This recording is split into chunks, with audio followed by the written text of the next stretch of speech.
living now like the person that you want to be in the future. Yeah. And not like, oh, someday when I'm doing this, then I can allow myself to do this. Like doing it now, and you're going to figure out a way to make it work.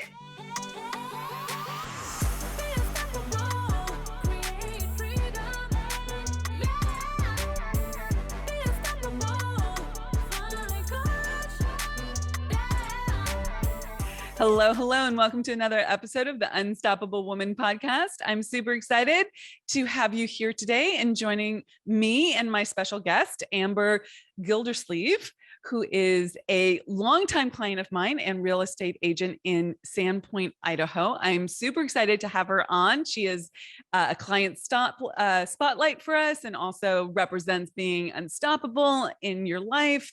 And we are going to do a deep dive today with Amber and pull out some of the things that have helped her create success in her life and business. And hopefully, as part of this conversation, you'll get quite a bit to take away for yourselves. And I can't wait to dive in. So welcome to the show, Amber. Thanks for having me. I'm excited. Yeah, it's going to be good. Yeah. And if you're not a real estate agent, I want to let you know that there are success leaves trails. Okay. Success leaves evidence and clues. So listen in and see what's transferable for you in your business, because you will find that there are many things that you're like, I do that too, and I can do it like this instead. And you will be able to make these 1% shifts that make all the difference in the world. So please listen in to what's applicable for you. So with that, let's dive in. Okay. So Amber, tell us a little bit about you and contextualize, your business, and, like, when did you start, and what's your specialty, and how have you gone about building your business, and just set the frame for us. Okay. So I started real estate about 4.5 years ago in my hometown that I grew up in. I did move away for a while, had my kids in Oregon, and then moved back so that I could raise them here. And I've done a lot of things in my life, mainly customer service focused jobs. And I finally took the plunge and got into real estate. I'd been wanting to do it for a long time. And I had an opportunity where I had some flexibility in my schedule, and I haven't looked back since. So I like I said, I'm in my hometown, so I have a very recognizable last name. I started out with the big sphere of influence of people who already knew me and recognized my name. So I really have been fortunate in that aspect, and I've also worked my butt off. I have made some huge leaps and bounds, and there's just unlimited potential as far as where I want to go. So it's pretty exciting. I'm very grateful to have gotten into this career. I couldn't imagine doing anything else at this point. I love it. So let's just dive into that. Like, it's been you've been very good at it. It's been very good to you. So let's dive into the numbers. If you're willing to share, you don't have to share all the details. It's a public thing, but if you want to, you can. But like, how fast has your business grown? What year are you in business, and how has it grown year over year? Year over year, I have doubled every single year. I started out, I didn't make any money the first couple of years because there's a lot of overhead expenses with real estate. And I did a lot of continuing education and coaching, and just really wanted to create a solid foundation for my business. But with that, I still have every year doubled my business. And this year was no exception. I was actually just going over my numbers for 2021, and compared to last year, I've doubled my sales volume, and I went from number 26 in the MLS out of about 450 agents just in our small MLS to number 13 right now. Finishing out the year at, and yeah, doubled my sales volume. It's been overwhelming, but super exciting all at the same time. And I'm still working on getting some systems together and things like that. But I plan on doubling again next year. I love it. I love the big goals. Yeah, for sure. Cool. So what do you think your success is based on? Um, you know, I I have a very strong internal drive to be successful no matter like what I'm doing. I like doing things well. Um, I also have a tendency to get very distracted and very, off on rabbit holes here and there. When I first started real estate, I was listening to all the podcasts. I was reading all the books. I had notebooks and notebooks of ideas and things like that. And it really took kind of reining that all in. I started doing some business coaching, and then thankfully found you through a friend, and started with the Spirit of Wealth. But I'm just really getting organized on my thoughts and systems, and changing my mindset as far as what's possible. Totally. I remember starting out in real estate. I'm like, oh, I could sell this much. That would be amazing. And now that's like happens in the first like couple weeks of the year. So it's pretty amazing. I definitely think a lot of it has had to do with the mindset shift and what's possible. So that was my next question for you, because, I talk about the inner game and the outer game. And so have you always been someone who has been able to, really latch on to big goals? I mean, you said you didn't think it was that possible when you first started out, but now, like, it's fun for me to hear you say, I've doubled every year, and oh yeah, next year I'm going to double. She's already at number 13, right? Yeah. She's already, like, her sales volume is enormous. She does so much with so much love. I will say, I happen to know, like, with an incredible level of integrity and high customer service and all of that. So has that always been the case in terms of your belief in yourself? Well,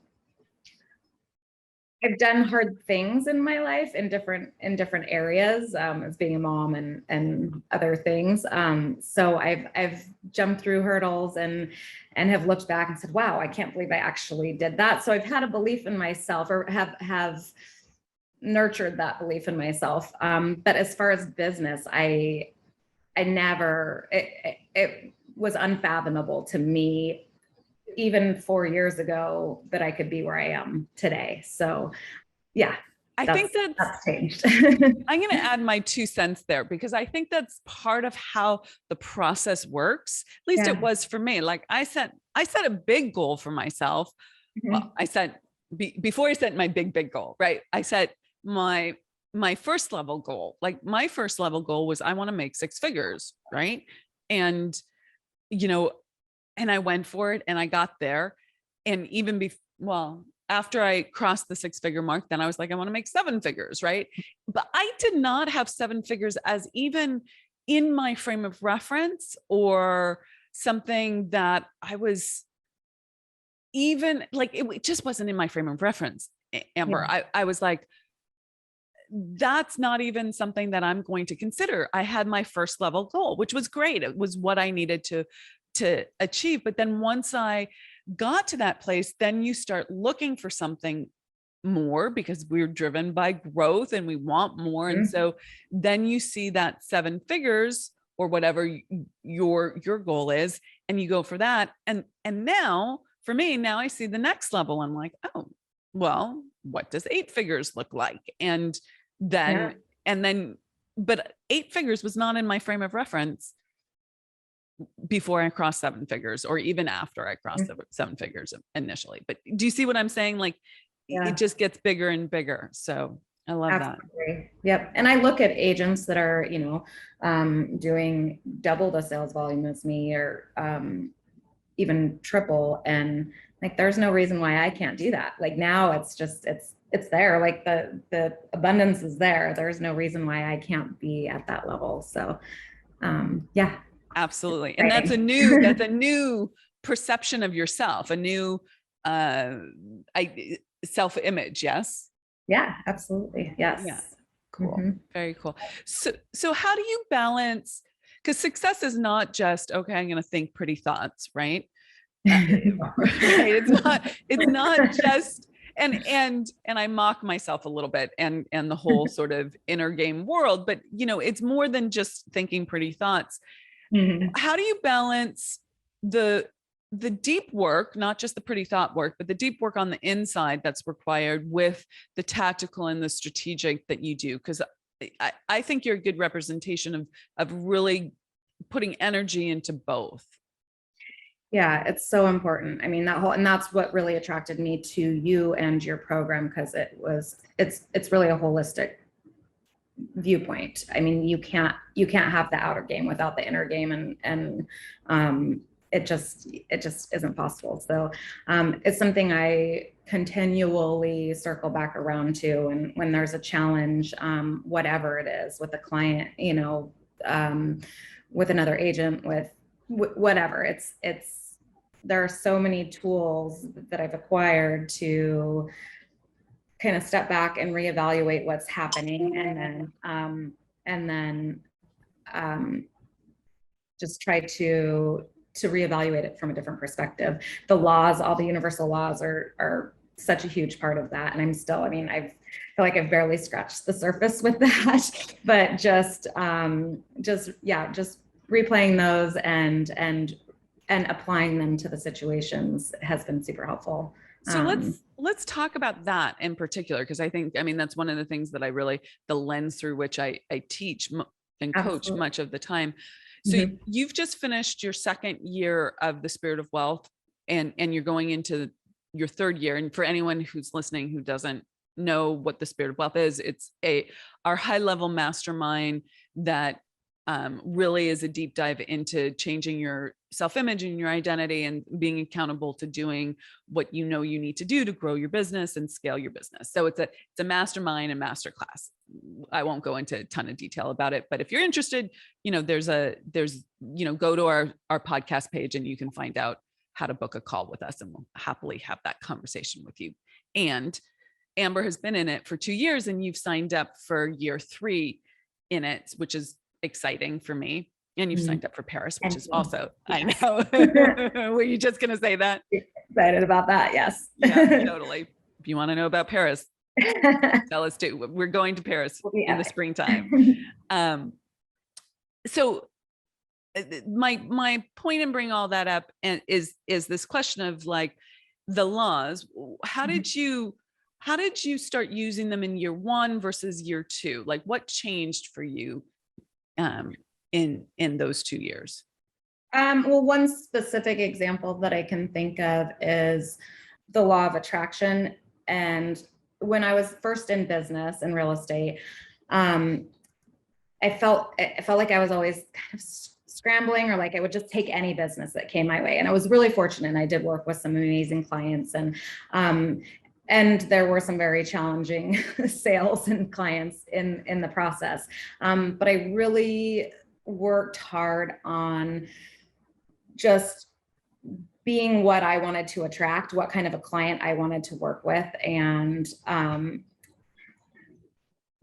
just being super authentic, that's not that I wasn't before, but just really focusing on that and really attracting in the type of people that I want to work with. And I literally have the best clients. Like, my clients turn into good friends of mine, even if we were just acquaintances prior or didn't know each other.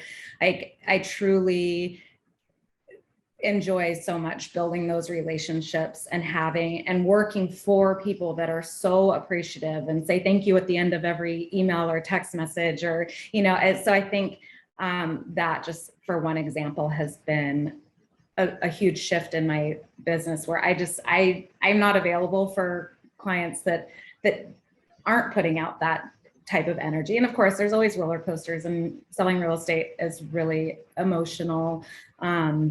And buying real estate, it's very emotional, and there's a lot of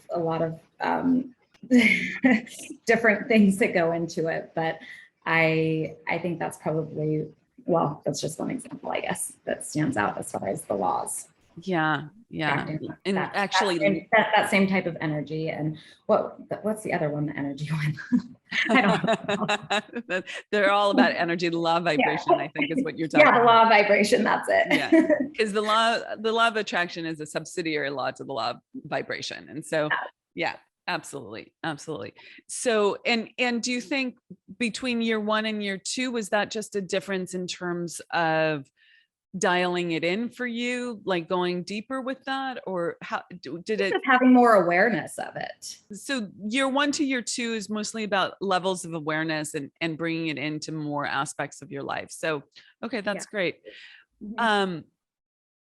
One of the things that I've heard you say is that when you go out for a listing appointment, Mhm. that you pretty much get it 100% of the time.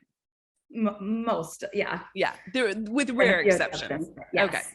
So one of the things I think about with that is like, how do you, my question for you, let me state that differently. My question for you is, how do you think you've integrated naturally, like you're sort of a natural with this, the impression of increase? So this idea that when you are interacting with people, you're always showing them how you can help them Mhm. increase their life, right? And I think you're quite a natural at that. How would you say you do that in the listing appointments?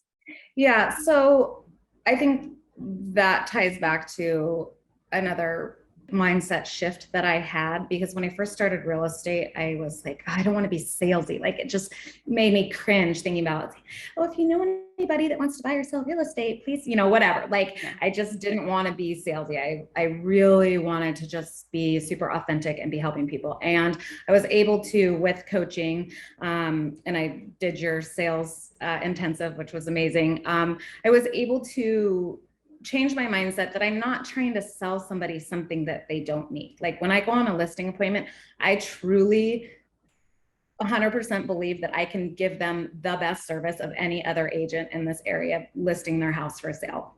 I have the best marketing tools. I have the best communication. I truly know that I am offering them the best service that's out there. So I don't feel like I'm being salesy per se. I'm truly just offering them the authentic service that I have. So it really changed the way that I went into. I'm not nervous to go into a listing appointment. Like, I mean, there's reasons why, the husband might want to use somebody else because of this or that, or they're related to so and so. I mean, there's always something, and I don't take that personally. That's fine. There's a million real estate agents, but I truly believe when I go in there that I am the one that can offer them exactly what they need. And I've also learned to really listen to what their needs are, more than just, I mean, yeah, anyone can list a house on the MLS, but what do they really need out of the process? And, sometimes they just need somebody to listen to them because they're going through a really hard time, and it's a big transition from where they are to where they're going. And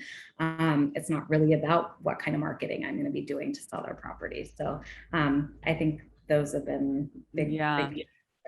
Two points that I really want to underscore from what you just said. All of it was really good, but two things. One, her level of confidence when she goes into that listing appointment is based on how she sees herself, how she Yeah. sees her ability to support her client. And she's had to do work to get to that level, right? Not just the inner work, but the outer work. You have to have great marketing. You have to have great communication. Yeah. And so that you can truly believe that when you're in that, so that when you're in that conversation, you're exuding that in every cell of your body, right?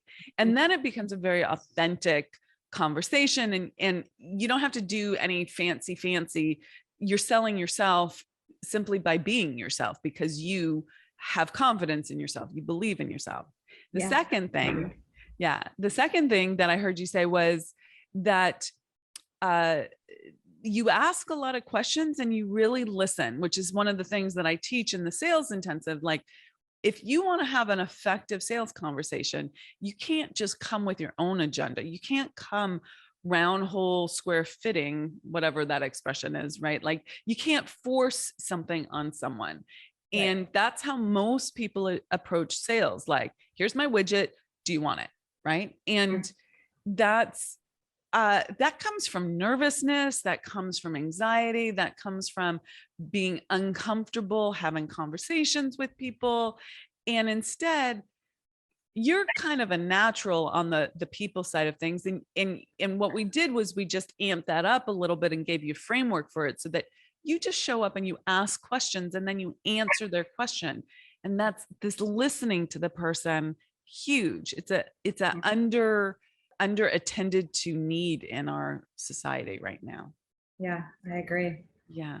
Everybody wants to just say what their opinion is and say what's whatever they can do and how great they are, whatever. And instead just listen, right? Just like, okay. And really listen, not listen and wait so you can say what you need to say, but listen to see what the other person really needs and wants. Okay. Yeah. So, what do you think your biggest mindset shift has been since we've been working together over the last couple of years? The thing that comes to mind right off the top of my head is that it doesn't have to be hard. Yeah. Like, when I was saying, and I still have a tendency to do this and I gotta rein it in. But it's easy to get caught up in all the things that I have to do and this and that and spin and like think, oh my gosh, I'm never going to complete this goal, or I'm never going to get there, or this is impossible. And how am I going to balance being able to still cook meals for my family and exercise and all the things? That it really doesn't have to be hard. Like it doesn't have to be a struggle. So I think that's been my biggest mindset shift. And that changes my knowing that these higher levels, like we were just talking about, like getting to the next level is possible because it doesn't have to be such a struggle. It doesn't. So I would say that's been probably my biggest mindset for sure. And when you recognize that you're in the struggle, right? Like you're making this hard, or you're in the spin about like, oh my God, it's overwhelming. When you are in the struggle, like when you catch yourself going back into the, like, it's so hard, and you're not in the, like, let's make it easy perspective. You're in the weeds. What tool or strategy have you started to use that brings you back to the truth that it can be so much easier? I think just reviewing my main goals and reviewing my big goals and my why and all of the things that keep me going. Just staying focused, I guess, and not getting caught up in all the little things, because there's always a lot of little things. There are. So going big picture, going meta instead of that narrow-minded, hyper there's focus. A struggle and there's something going on here that I'm having to deal with. Sometimes it can feel overwhelming, but it's really just one thing, and there's always a solution for everything, and things always are working out the way that they're supposed to. And that's something that I've definitely learned over the years. It's just, or recognized more, is that even though it doesn't make sense in the moment, like it is happening for a reason. It is a learning lesson that's going to lead to something much bigger. And that's another one too, just letting go of things. Yeah, totally. 100%. Trying to hold on to everything. Yeah. So speaking of like challenges and struggles and being in the weeds and all of that, what is one challenge that you faced in your business or your personal life that you feel like you're really proud of having worked through? That's like, it might come up again, but like you're no longer hooked by it. Well, I'm still working through it, but I would say I have less worry or stress around it, but it's hiring, finding the support that I need to scale my business even greater, and to continue to provide really good service for my clients. So a few years ago, just the idea of being responsible for hiring someone and paying a salary for somebody else and having that responsibility just seemed overwhelming. And I've slowly, through trial and error and more errors, more trials, it's not intimidating to me anymore. I'm very clear on what I need. It's still in where we're at right now in a small town, it's still difficult for me to find good help at this point, but I'm no longer intimidated by the idea of being a boss and being an employee. I've definitely grown a lot in that aspect. And it's been a really that's probably been one of my biggest challenges in my business. Yeah. And I also hear in that is that there was trial and error, like you've hired, it hasn't worked. There's been a few fits and starts around that. And what I'm recognizing, what I listen for is like, is she making herself wrong because of this? And as many of you who follow the podcast know, I'm very big on like, can you articulate a problem and shift out of it without making yourself wrong? With acknowledging something needs to shift, you're always at cause, you have to shift who you're being, right? Yeah. But I no longer need to make myself wrong here, or like I'm afraid of making the mistake. Like, and this is a big deal. Like people freak out about hiring, right? And I shouldn't say freak out, but they, like kind of. Okay, there you go. The truth is out. The cat's out of the bag. But like you've learned. It's not that I'm putting words in your mouth. So fill in the blanks here. But like I feel like you've learned that it's not about some deficiency in yourself that's inalterable, right? Mm-hmm. Mm-hmm. And that's definitely it. Like, yes, I have to be responsible. I have to change my inner game and not be a micromanager, not be afraid of somebody. I'm training them and putting all this time and energy, and then they're just going to leave me, the fear of abandonment and all of those things. And I have to be at first cause too, like all of the times that I've hired and it didn't work out, like, okay, how could I have done this differently? What could I have explained the job better? Could I have had systems in place better? And instead of spinning into like, oh, I'm terrible at this, I'm never going to find the right person, I made a bad choice again, shaming myself for it is just definitely just learning, and I'll do it better next time. Yeah, I see that as a really big shift that you've made in the last couple of years. So it's been huge. Yeah. What's some advice that you would give your past self, whether that's your past self from childhood? We've done a lot of work on condition responses from childhood and how they show up in business and relationships and things like that. But it could also be your past self from, 2 years ago.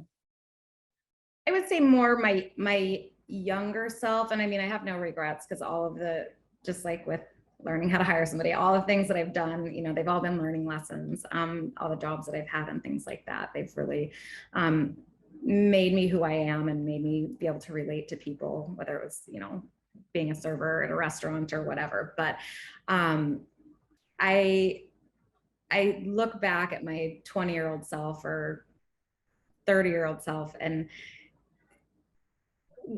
when I was like, it's a money mindset, what I thought was, oh, it's selfish to want more money, or I'm fine if I'm just making this income.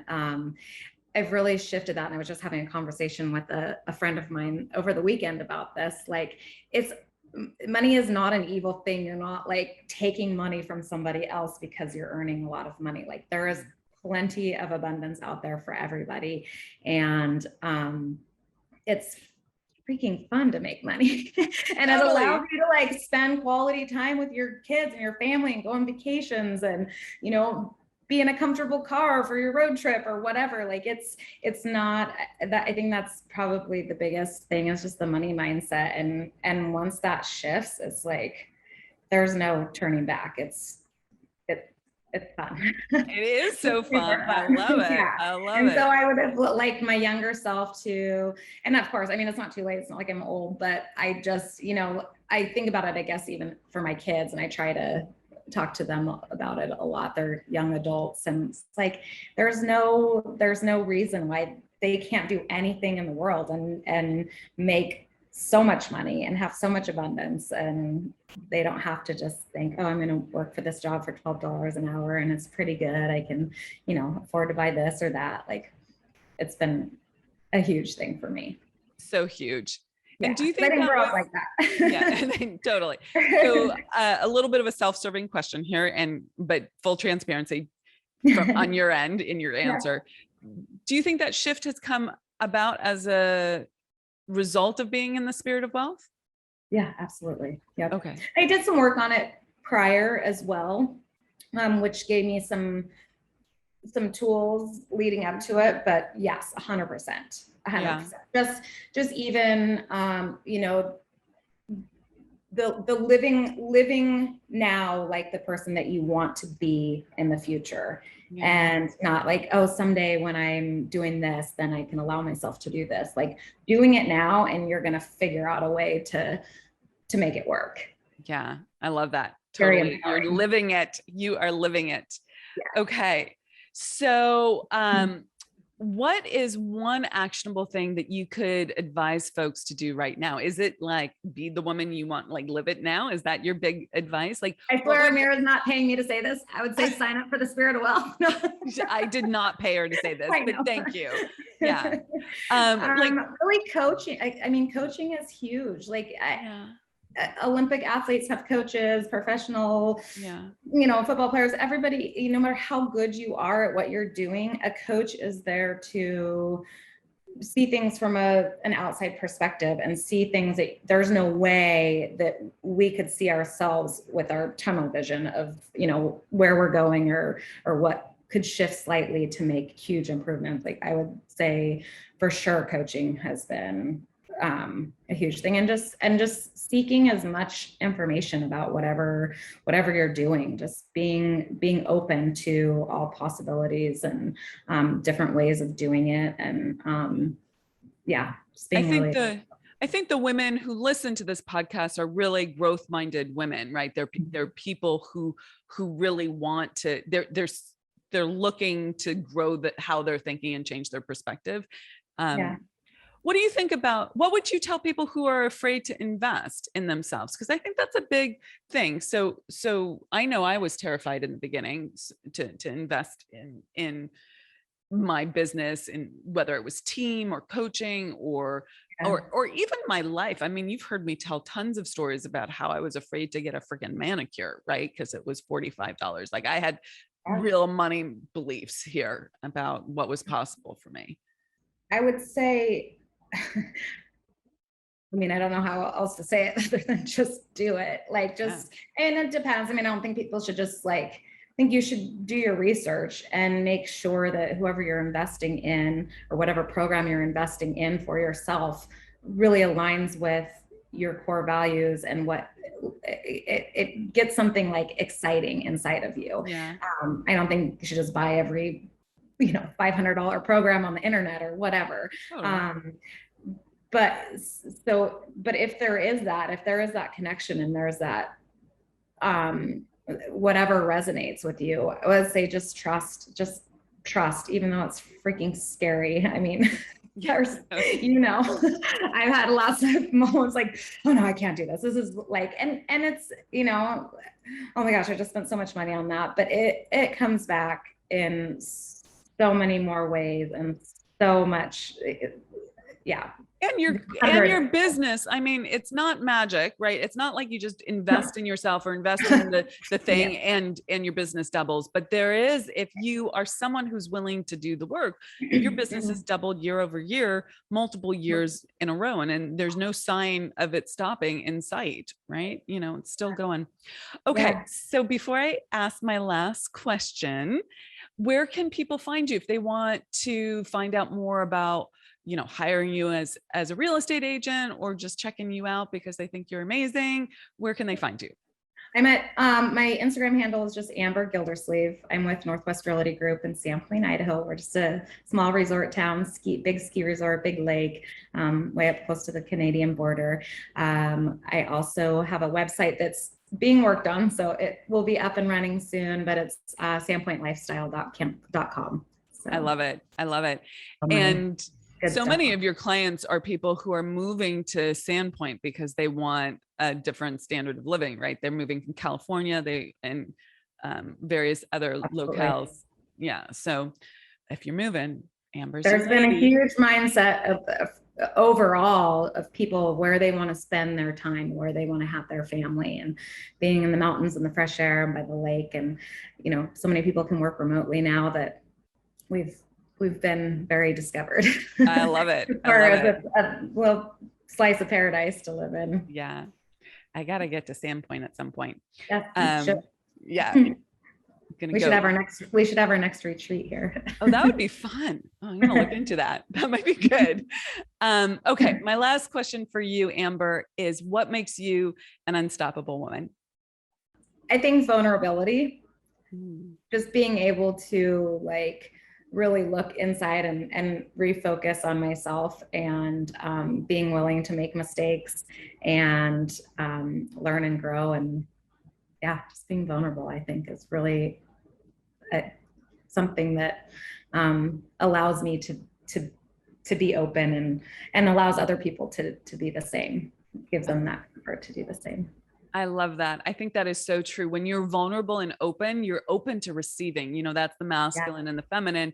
The feminine is like, when you're open, you can receive more. And that's more of all the good stuff. Now you have to have boundaries too. It's not like without boundaries, but you do a beautiful job of that. And I think you actually do that in your listing appointments, what we were talking about earlier. Also, like from a tactical business perspective, you're able to like be open to receive in those conversations. So Absolutely. good. I love it. I love it. Well, thank you, Amber. This has been fun. Yeah, it's been very fun. Thank you. Awesome. Thanks, Thank you. Amira. Bye. Bye. Hey, thanks so much for joining us and being part of the Unstoppable Woman movement. We have got a ton of free resources for scaling your business at theunstoppablewoman.com/free stuff. And you can find that link in the description below. So go ahead and check those out. And we'd also love your help in getting our message out to more and more women. If you'd be willing to share this video with all the unstoppable women in your life, that would be fantastic. And while you're at it, hit the subscribe button so you never miss an episode. Reviews, likes, and comments are greatly appreciated. We go in and read them all. So thank you for those. And thanks for listening, and be unstoppable.